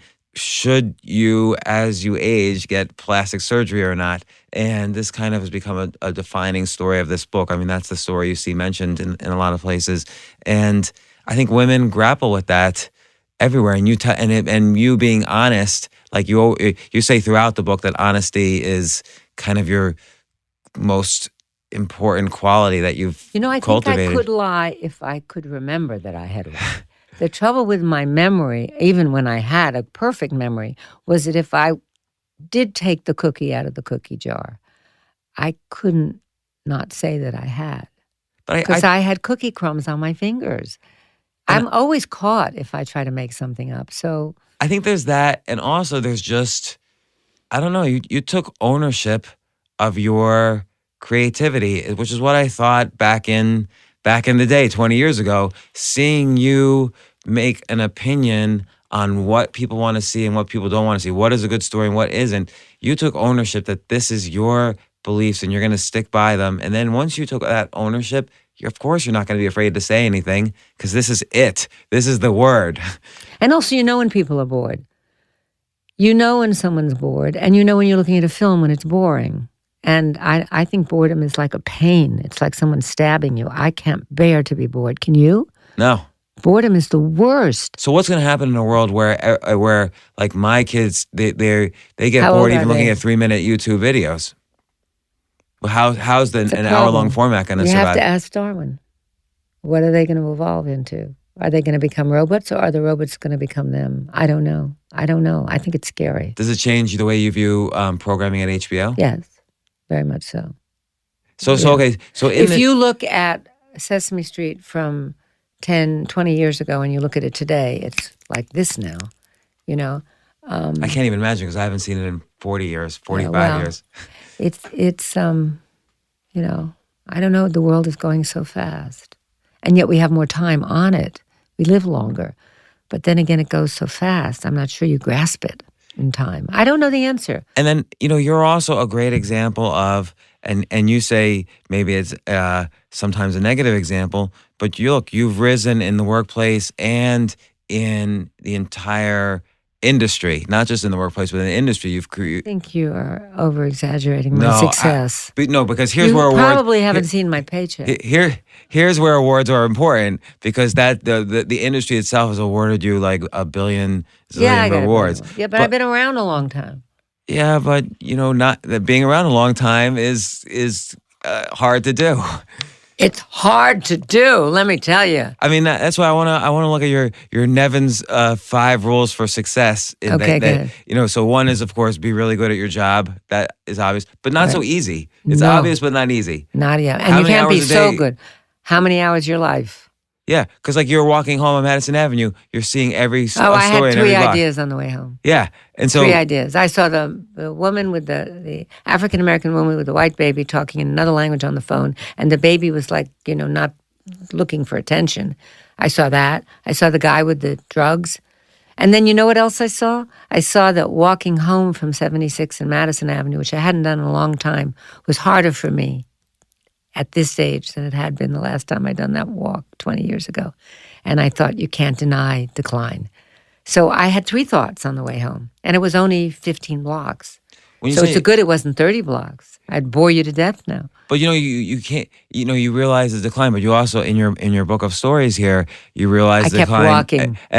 No, but maybe the decline happens in different ways. But the first story again is about looks and plastic surgery, and that's a form of decline as well. It's so interesting you say that, because when I got to Lexington and 86th Street, I live on York and 86.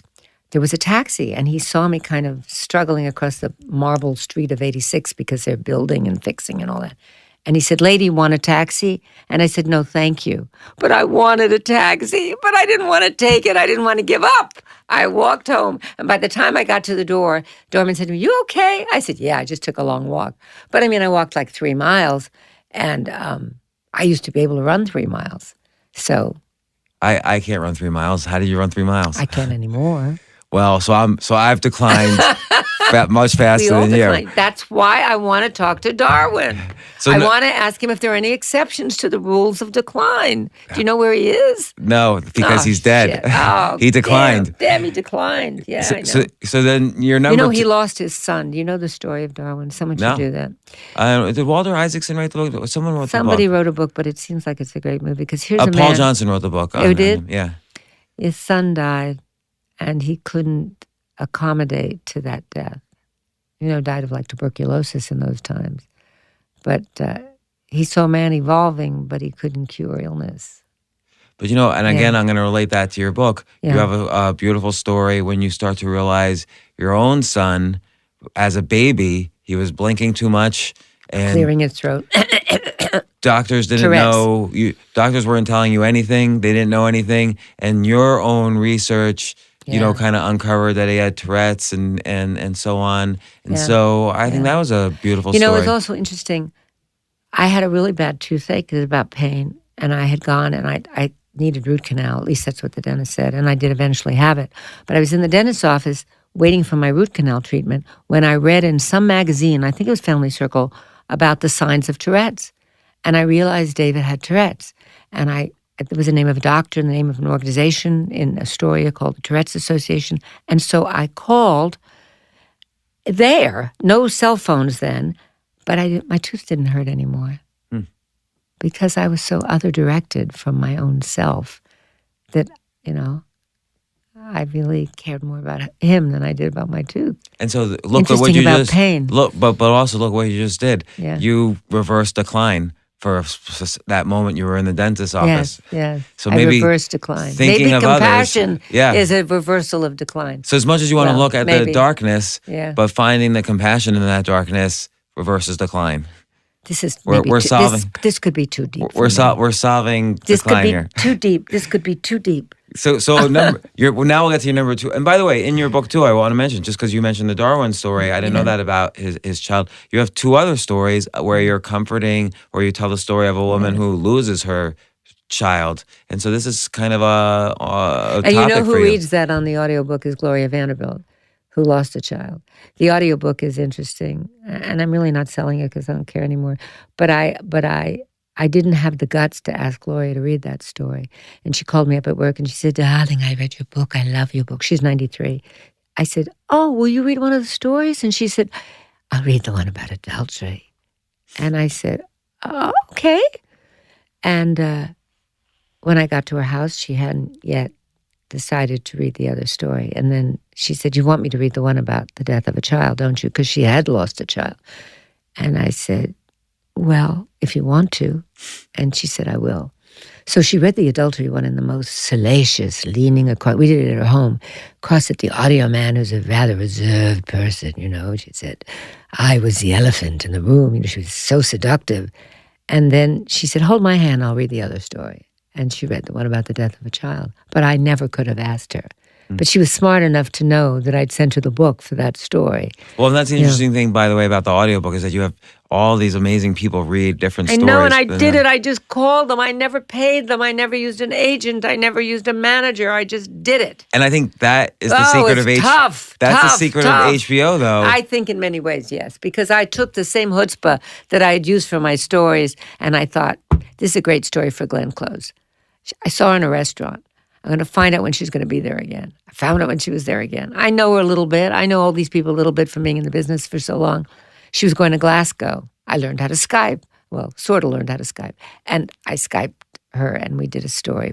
She read the one about the death of a dog, because I knew she liked pets and stuff. And Judith Light read the one about facelifts, which is very, very brave, I thought. And Diane von Furstenberg read the one about not fitting into clothes the way you used to fit into them anymore. I tried to match them. But Meryl Streep was the best story of all because I was scared. But I thought, what the hell? Why don't I go for broke? So outside her door, I put the galley of the book and a note.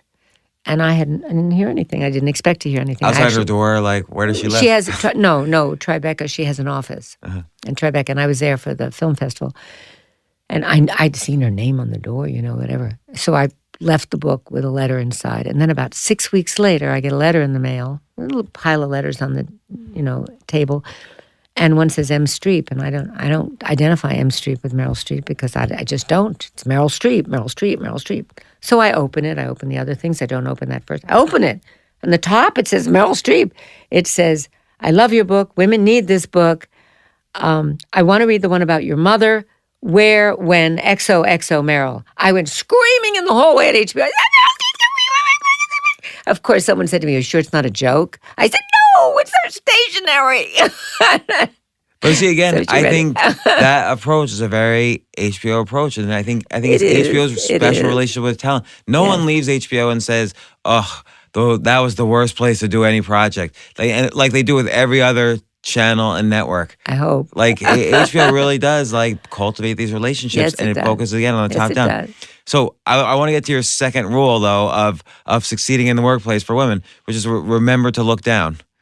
So look down. Yeah, that's what you say. You look for cracks in the sidewalk. A crack in the sidewalk can trip you. It is always good to look down every so often, otherwise you might fall. Well, maybe in the workplace you meant always remember where you came from. Not sure what I meant. I think I meant don't get too high and mighty. All right, that's a good one. Don't know your frenemy is number 3. God, and you talk about this in the book too. Know your frenemy, yes. You have a list of ways to define frenemy, which was fascinating. I know how to define a frenemy. A frenemy loves you too much. I know frenemies. I have frenemies. And I like how it was things I wouldn't have thought of. Like they say, oh, you look younger every year. Oh, and you look good in gray hair. You look good with gray hair. Or every year you look younger and younger. Or they forget to leave you off an email. That's the real key.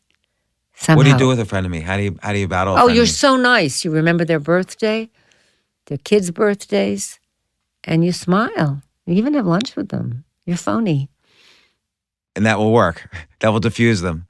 I haven't read their book. I think it works. All right. That's good. Stay honest. It's number 4. As best you can. Yeah. As best you can. I mean, I'm pretty honest. Yeah. Stay honest or don't say anything. It's good not to say anything sometimes. When people know you and you don't say anything, they know you disapprove. You know, if what's an example in HBO? I mean, let's say you don't want to do a particular project that's being presented to you by a superior person. So I don't mean superior as a person, but superior to your position. You just don't acknowledge the pitch. You just stare and you listen. But if you love it, you say something. And if you don't love it, you say nothing. Nothing is something in corporate America. And especially if they're used to you talking and saying, oh, that's so great. I can't wait to do that. What if we did this? What if we get this person to shoot it? What if we do it? But if the person knows your rhythm and you're just suddenly silent, you know, kind of looking upstairs and, you know, accidentally checking your watch to see, you know, it's a good way to do it. And then rule number 5, I think, is pretty important. Wear comfortable shoes. Yes, always wear comfortable shoes. But I think there's more to it, which is be comfortable. Be comfortable. And you know what the main one is, and I don't think I put it there, don't be intimidated by someone else's success. They're in it with you. Because I guess that has to happen. Everybody's an X-ray away or a trip in the sidewalk away or a moment away from pain or tragedy. I really do believe that. And I think we're all in that together. The laughter is what's in between the cracks, really. The rest of it is trying to survive in a difficult, impossible world for a reason you don't know. Do you know why you're here? No. Well, it's impossible to survive not knowing. Don't you always want to know? You ask questions, you want an answer. Well, why are you here? What's the purpose of it all? I almost think it's a luxury to ask the question because there is so much. I'm thinking about my kids, my own survival, the survival of the people around me. The thing about kids is, the great thing about kids, the bad thing is that you give up your life. The good thing is you love them more than yourself. Yeah. I mean, if someone opened the door and said, there were 6 of us lined up and they were my kids, I'd say, take the other 5, but save my kid. Shoot Sheila's me. choice. Shoot me. Sheila's choice. It wasn't Sophie's. Yeah. So Sheila Nevins, I don't want to take up more of your time. I love this. I thought you made me think so hard. I actually have a slight sort of headache from thinking. It's like a philosophy of Sheila. You don't realize it, but you were one of my greatest mentors that I actually knew in person. You're a great person in the industry. You've changed television. You'll deny it and be humble, but I'm not humble, but I do deny that I changed television. How could you deny that? I can't tell you how I can deny it. I just do. I don't think, Eli Whitney invented the cotton gin. Don't compare me to Eli Whitney. No. I don't know what he looked like. No, you're the reason I went to HBO. I'll tell you a story. No, are you madly in love with me? Could you be my baby? I remember I had 2 job offers. One at JP Morgan. This is 1990, whatever. Yeah. One at JP Morgan for $80,000 a year. One at HBO for $40,000 a year. And I loved Taxi Cab Confessions so much, I went to HBO. So I owe you $35,000. $40,000, yes, a year. No, 85. So I owe you 40. 80 to 40. As you can tell, I'm very good at math. I owe you $40,000. Yeah, a year. Would you take Monopoly money? Ever since 1994. I will Okay. take Monopoly money. So I owe you $45,000. 40. 40. See, I forgot already. Times 20 years. Times 20 years is how much? 800,000. Oh, to you, that's peanuts. That doesn't mean anything. I'll 800,000. I'll write you a everything. check. I'll write you a check outside. Okay? And Will you I pay was, taxes on the money that I owe you? Maybe. But you're so clever, you'll figure out a way to invest it in something. Well, you're Jewish, right? We're all Jewish, so. Don't be anti-Semitic now. No, I'm. That's pro-Semitic. We're smart with taxes. You know what? Somebody said something interesting to me. I said, "Why are so many Jews in real estate?" And this person who's a big real estate tycoon said to me, "Of course we're in real estate. Nobody would let us own anything. We had to keep moving."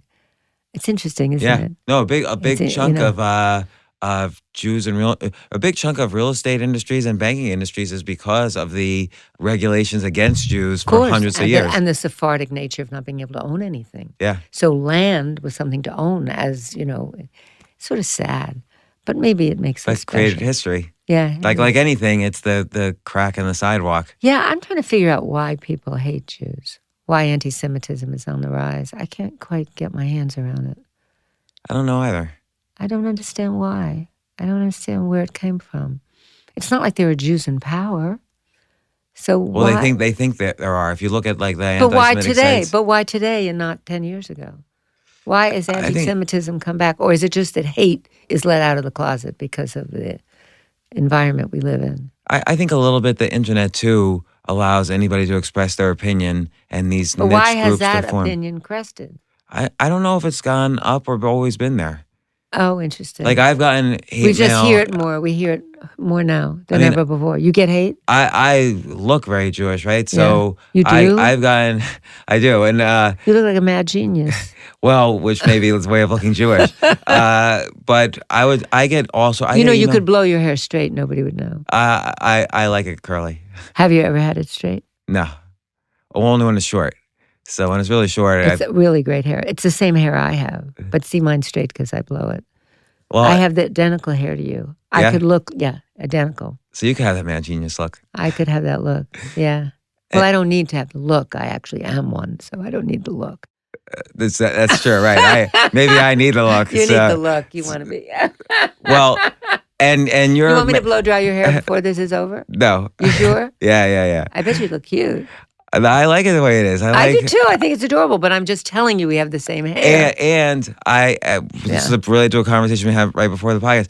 I like having gray hair now, like some gray hair, because then it's like I'm a little more distinguished. A man with gray hair is taken seriously. A woman with gray hair is an older woman.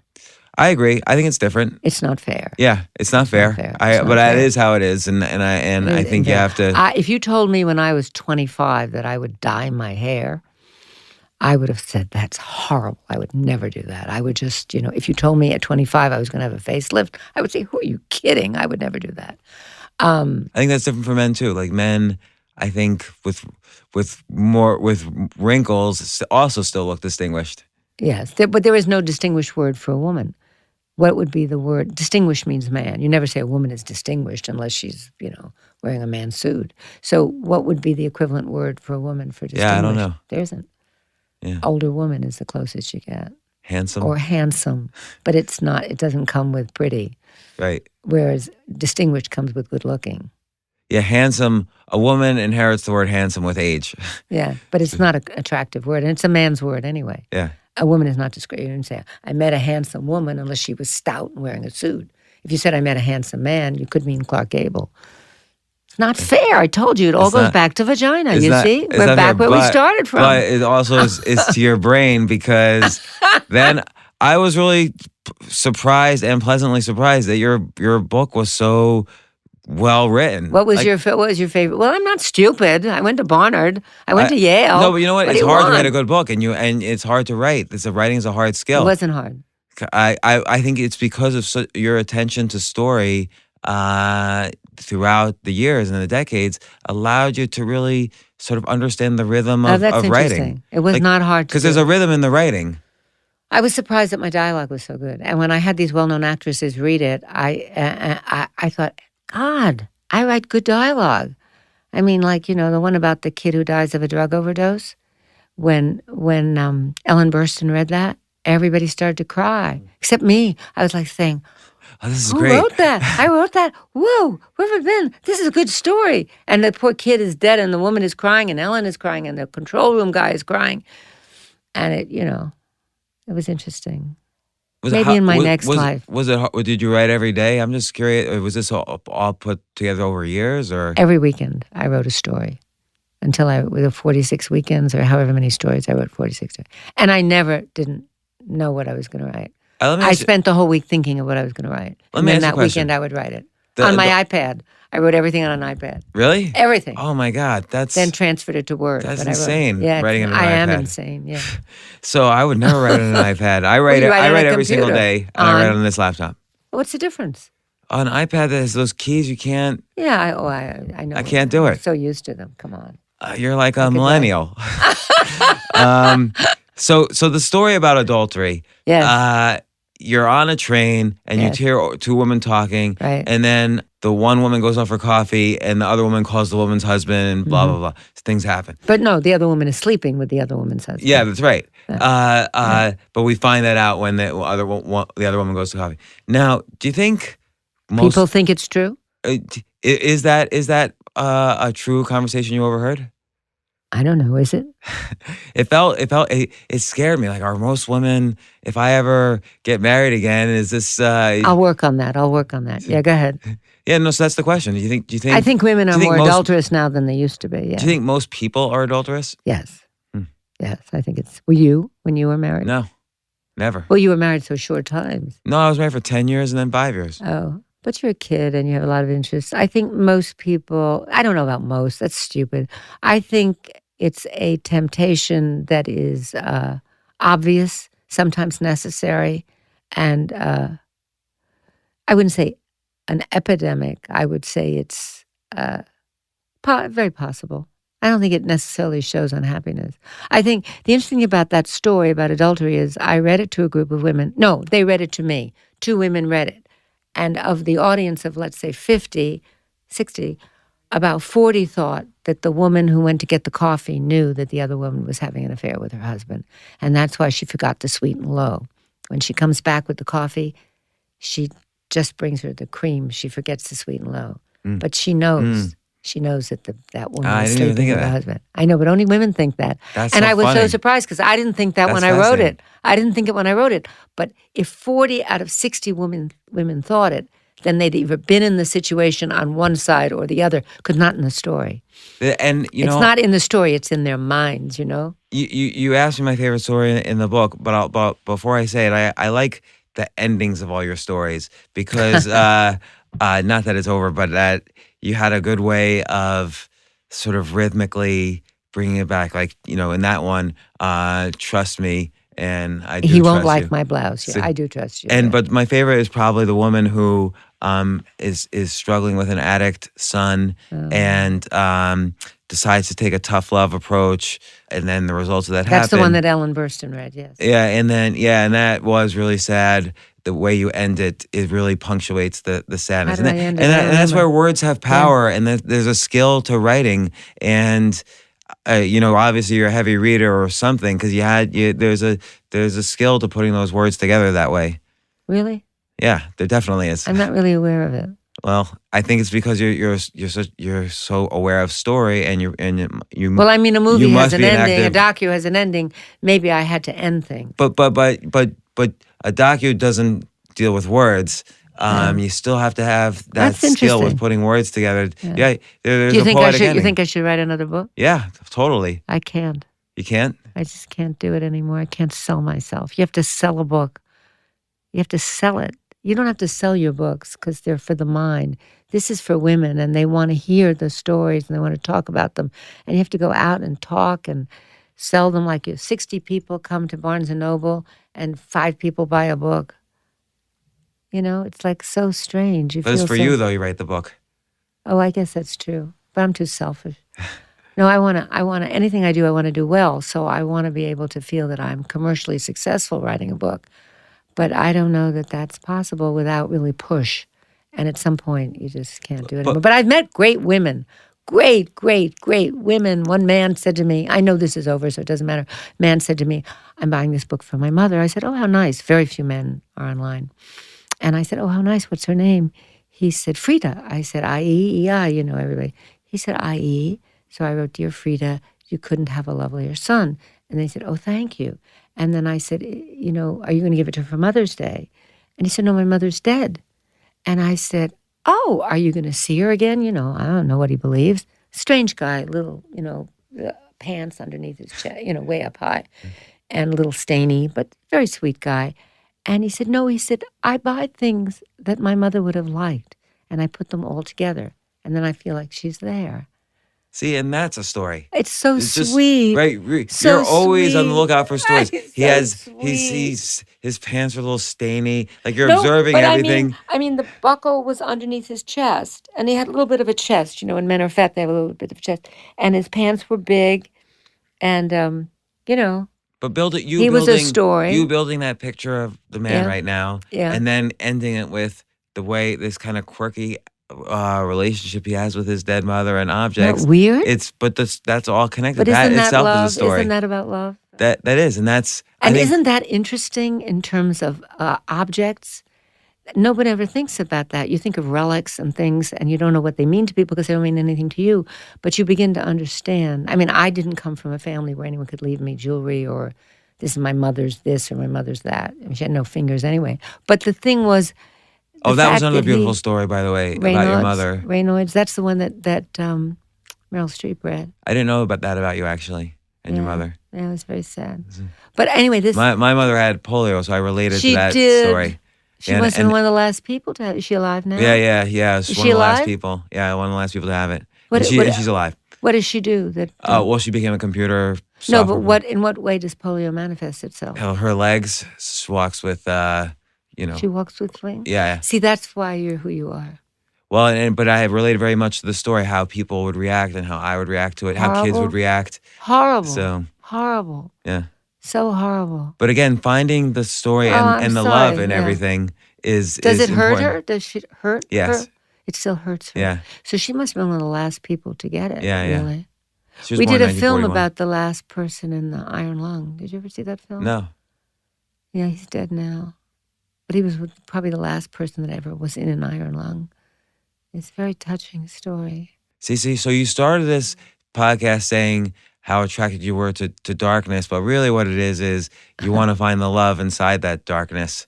And that's what. But wait a and second. that translates to the your mother HBO should brand. never have gotten polio in the first place. If she'd been born 10 years later, she wouldn't have gotten it, right? Well- She would have gotten the Salk vaccine. Well, then life would see? be different. Life would be different for everyone. So you can't say that's not a dark story. But that's a real Can she story. get in and out of a bathtub by herself? I don't know, actually. You don't know that about your own mother? No, Does she have an aide at home? no, Have a husband? no. Dead? Yeah, She probably takes showers. She has a walk-in shower. yeah. So she probably takes the walker into the shower or leaves it outside and holds onto a bar. Is there a bar in the shower? I can't picture. You've actually. got to find out. All right, see? Let me know. So I'm a writer too, but you're asking questions I don't know and I should know. So You're just not as observant as I am. maybe I'm observant in a different way. You're observant of numbers and money. No, because if you read my, I'll send you one of my books. Would you please? I looked write- at them yesterday. They were lined up straight across the iPad page. So I wrote 6 books about money, but Right. then the rest are about failure. What does money and mean suffering. to you? What does money mean to you? Love? No, Objects? No, nothing anymore. Safety? No. Yeah, maybe safety, but Safety from what? But when this is where the rest of my books come in, is I write about failure and pain and how you get and stories of getting through it, and Oh, that's like I my do. driving force. So, and that's why I have these. That's why I do this podcast. How many podcasts have you done? So this will probably be around episode 270. Is this the best of all of them? Absolutely. Oh, okay. I was just checking. So, Yeah. because this is, you're probably the person I've known the longest who's been on this. I had one high school friend. Other than your on my mother, and podcast. you don't even know whether she takes a shower without help, She's and you never been on don't my even know. podcast. You don't even know if she has a bar in the shower. Does she have a stand-up shower in the bathroom? Just think I've about it. never been in her bathroom, to be honest. You have to pee when you visit your mother. I go in the other room. There's She a has bathroom. 2 bathrooms? Yeah, Well, I want to know. I'll find out. I want to know how people deal with their disabilities. We all are disabled in some way or another, Yeah. right? Yeah. Okay, I get it. Well, Sheila, thanks so much. I had so much fun. It's Thank you so first time much. seeing you in, I guess, about 18 or 19 years. Yeah, and I look exactly And you the don't same. look your age. Well, honey, And if you other had fairy tales. if you had as much stitches as I did in your head, and my hair isn't gray, and how do you I love your explain hair, that? actually. How do you explain it? It must be natural, right? Hey, you know what? Everybody's got to do Natural- what everybody's got to do. Natural glue, natural dye, right? Well, Total truth. I think that's why we wear clothes too. We want to look our I best all haven't the time. changed my clothes. I told you I have this experiment. It's ending today. You're lucky. I tried to wear the same thing for 30 straight days. Wash it every night, bra, panties, outfit, change accoutrements to grab them as I left. And I tried to do it for 30 days and see if anyone would notice. And nobody noticed. So I could have a Really? uniform just like a man. I have like spent Steve Jobs. most, yeah, but look what happened to him. I spent most of my life figuring out what I was going to wear. Oh my God, I have to go to the thing on Friday. What am I going to wear? And I thought, this is ridiculous. Why don't I just wear the same thing and change a few things and fool everybody? And it worked. Well, It worked, except the trouble is if you're on enough red carpet things, you look like it's one red carpet. and You're all the wearing pictures. Same thing, yeah. On Google Images has ruined Yeah, this it's the idea. same idea, yeah. But if you change the accoutrements, then you can get away with it. See, I do the same thing, but I just don't wash the clothes every day. Oh, you mean you stink? Pretty much, yeah. So thanks once again, Sheila. I'll come I'm again. so happy you came on. I had a Write, fun time. Write another book. So What are you can going come to on do? again. I'm never coming. Right. What do you do next? What's your next thing? What do you do today? What's your day going to be? I'm going First, you're going to find out if your mother has a bar on the show. I'm going to do another podcast. With who? Who are you doing? Amy Morin, who wrote 13 Things Mentally Strong People Don't Do, which Oh, interesting. she wrote that after a series of tragedies in her life that she Oh, really couldn't interesting. handle. Yeah. And she had to figure this out. Did her book sell? Yeah, sold very well. What does sell very well mean? Well, selling very well means something different now number? than anything. Because I don't know. there's downloads I don't know and- the numbers, but Yeah. you You know, don't books make money. You Books don't don't make real sell. money. Books don't sell in general. Yeah, right. I mean, this podcast will have many more downloads than 17 of my 18 So books. why do we write them? Because we love it. Because there's poetry to Yeah. words. Because words have power. And because it lasts. Yeah. In a strange way, it lasts, doesn't it? Yeah. And there's a kind of cultural love for books. You I think mentioned books that's all true. throughout this book. Yeah, I think that's true. So, Yeah. Well, thank you. thanks, Sheila. Thank you. Bye. Oh, he's so cute. For more from James, check out The James Altucher Show on the Choose Yourself Network at jamesaltucher.com and get yourself on the free insiders list today. Hey, thanks for listening today. If you enjoyed the show, then make sure to subscribe so you don't miss a single episode.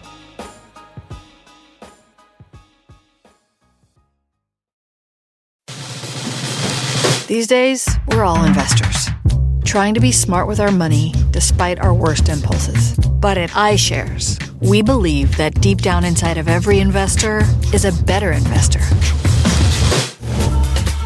One that's just waiting to be let out. Explore iShares ETFs and insights and let your best investor out. Visit iShares.com for more information.